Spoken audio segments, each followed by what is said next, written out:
छठे अध्याय का 15वां श्लोक है। चित्त का निरोध करने वाला, सर्वकाल मन को योगयुक्त रखने वाला, मेरे स्वरूप में स्थित, अविद्या निवृत्ति में जिसका अंत हुआ है, ऐसी मोक्ष रूपी शांति प्राप्त करता है। तो तीनों चारों बातें बहुत महत्वपूर्ण है। मन है ये विषयों में ले जाता है, मन चंचल है, तो उसका निरोध करना है। निरोध का मतलब प्रेम से समझाना है। मन कभी बलात् उसको वश में नहीं किया जा सकता, धोखा दे देगा।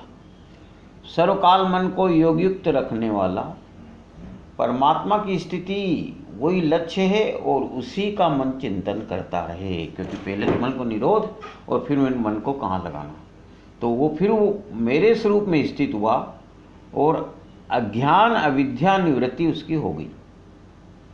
तब वो जो है ऐसी क्या मिलता है, उसका फलश्रुति क्या, ऐसी मोक्ष रूपी शांति प्राप्त करता है, जो कि हमने पूरे जीवन के इस संध्या काल में भी आज तक इसकी अनुभूति नहीं हुई है।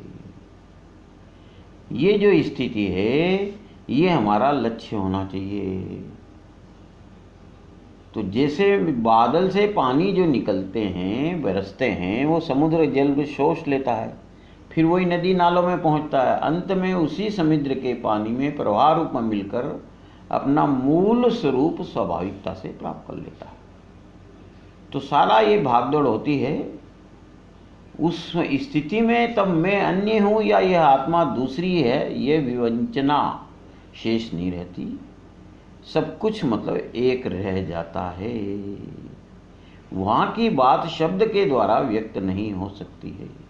ये अनुभव संवाद के परे है, पर बड़ी कृपा है ज्ञानेश्वर जी महाराज के कि उस अनुभूति को शब्दों में ढालने की पूरी कोशिश कर रहे हैं।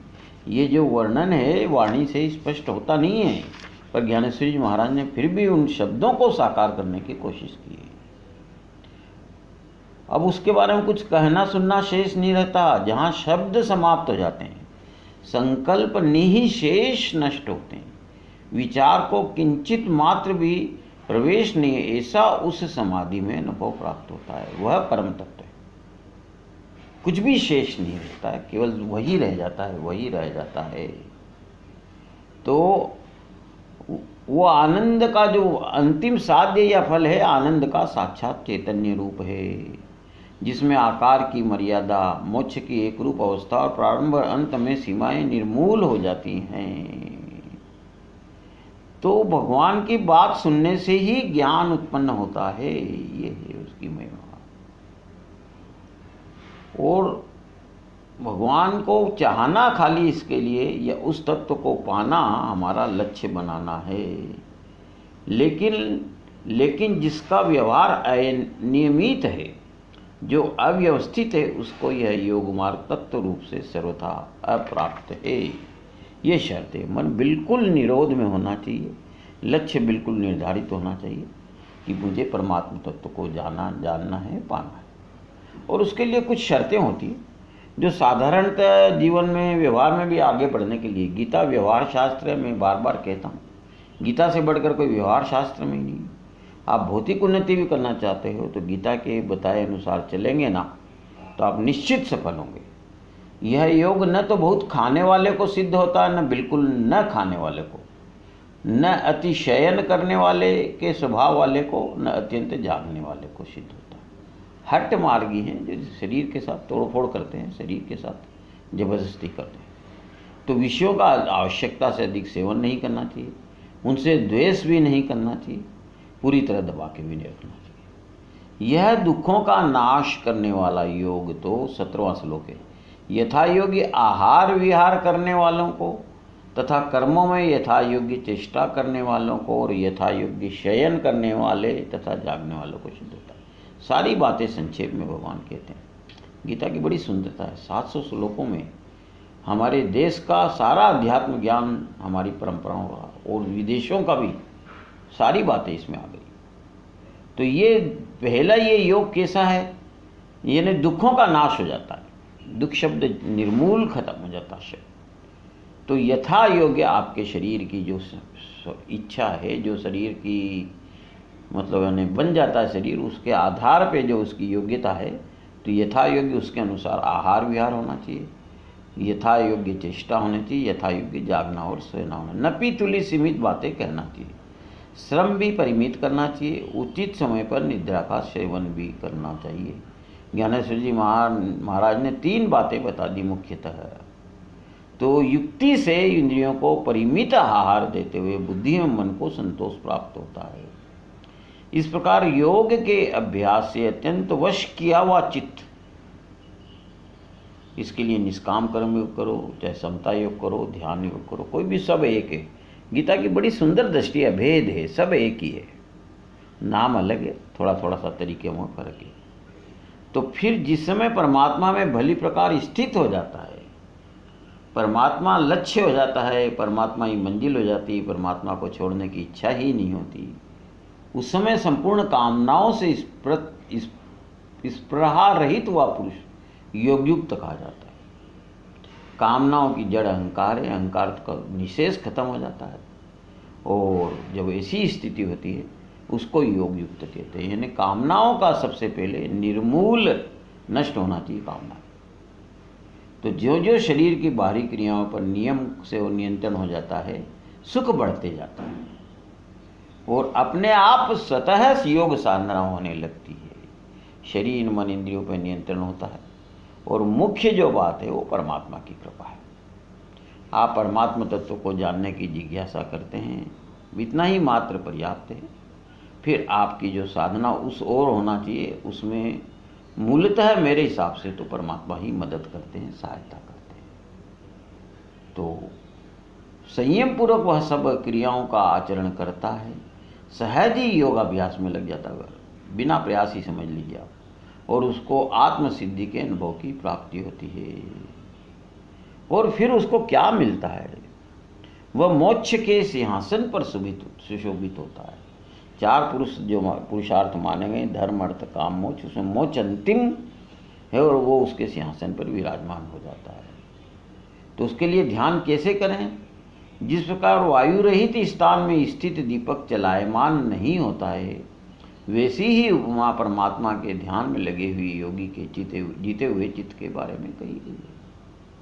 वायु नहीं चल रही और दीपक की लौ प्रभावित नहीं होती, चलायमान नहीं होती, तो जो परमात्मा में ध्यान लग जाता है, तो ध्यान का अपन को निष्काम कर्म योग करते जाओ, थोड़ा समता का योग करते जाओ, थोड़ा ध्यान करते जाओ, और सबसे ऊपर आप परमात्मा को चाहने लग जाओ। मन वहीं जाता है जिसको हम चाहते हैं। आप परमात्मा को पूरी तरह चाहने लग जाओ, या थोड़ा भी चाहो, बाकी फिर वो कृपा साध्य होगी। तो ऐसा ही योगी का चित्त जीता हुआ हो जाता है। परमात्मा को चाहेंगे, बाकी कृपा वो अपने आप कर देंगे। उस स्थिति के बाद उसका शरीर पवित्र प्रयाग क्षेत्र हो जाता है।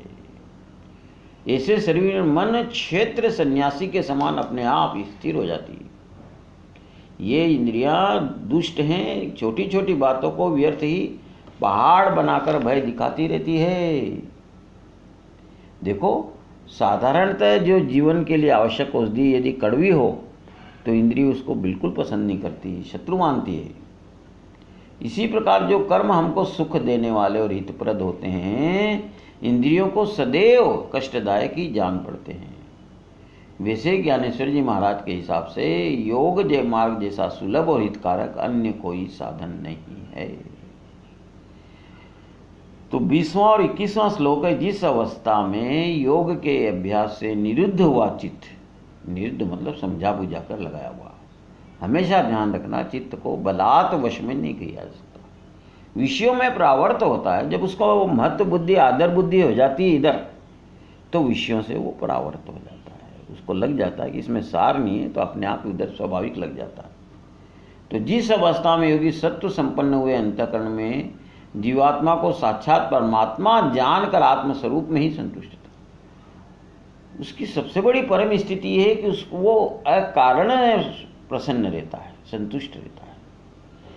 पूरे जीवन भर हमने जो भी संतोष पाया है वो सकारण है, किसी के निमित्त है, और कोई भी स्थिति हमेशा रहने वाली नहीं होती है, तो कभी भी भंग हो जाती है या हम ऊब जाते हैं, तो संतोष की स्थिति स्थायी नहीं होती। लेकिन ये आत्म तत्व परमात्मा तत्व ऐसी स्थिति है कि जिसमें लग जाए मन, तो मन स्वतः अकारण प्रसन्न हो जाता है, संतुष्ट रहता है।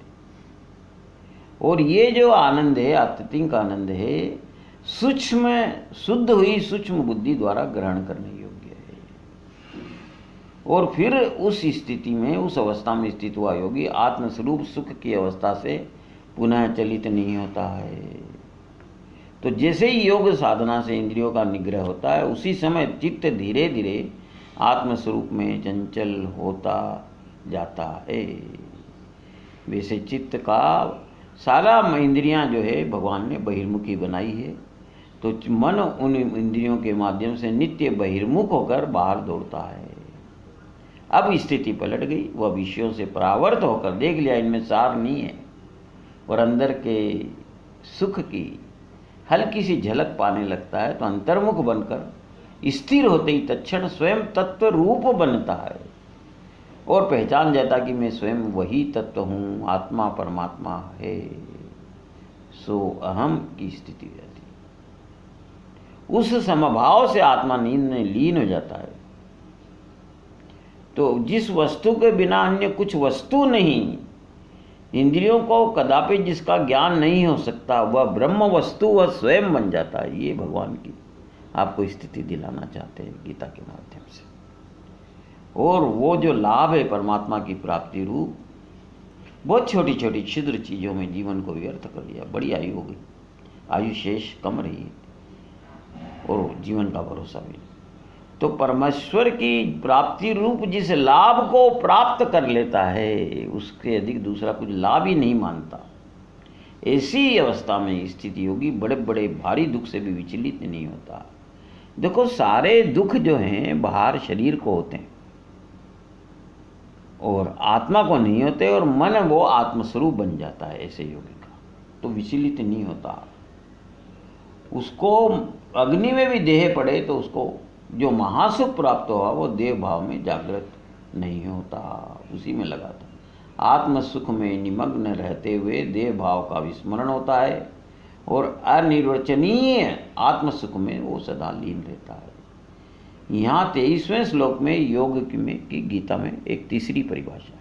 अभी तक गीता में योगः कर्मसु कौशलम समत्वम योग उच्यते, और एक तीसरी बड़ी शानदार परिभाषा दी है, बहुत सुंदर परिभाषा है। तम विद्यात दुख संयोग योगम योग संगीतम। दुख का संयोग होगा, सर्दी भी लगेगी योगी को, मान अपमान भी जब तक शरीर है भासेंगे, लेकिन उसके आत्मा तक, मन तक वो नहीं जाते। तो वो दुख का संयोग होगा, लेकिन उसका वियोग रहेगा उसके मन को, उसकी आत्मा को, वहाँ तक वो पहुँचेंगे नहीं। ये है दुख संयोग वियोगम, इसको योग कहा है।